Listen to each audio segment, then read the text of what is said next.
काही पदार्थांनी फक्त पोटच भरत नाही तर मनही भरते आणि अशीच एक रेसिपी माझं कम्फर्ट फूड. सर्वात आधी कढईमध्ये तेल घातलं, नंतर त्यामध्ये जिरं, मोहरी, लसूण, कढीपत्ता आणि हिरव्या मिरच्या घातल्या. नंतर यामध्ये बारीक कापलेला टोमॅटो घातला. टोमॅटो लवकर शिजण्यासाठी आपण यामध्ये थोडे मीठ घालूया आणि नंतर यावर झाकण ठेवून घेऊ. टोमॅटो छान शिजलेले आहे. आता यामध्ये थोडी हळद घालूया. त्यानंतर यामध्ये शिजवलेली तूर डाळ घालायची आहे. चवीनुसार मीठ घातले. नंतर मिक्सरचं भांडं धुवून ते पाणीही आपण यामध्ये घालूया.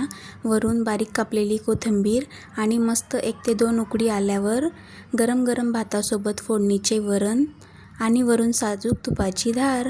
बस यापेक्षा मोठी मेजवानी काय असणार. जेवण अगदी साधं पण चव मात्र एकदम भन्नाट. रेसिपी आवडली तर लाईक आणि सबस्क्राईब करायला विसरू नका.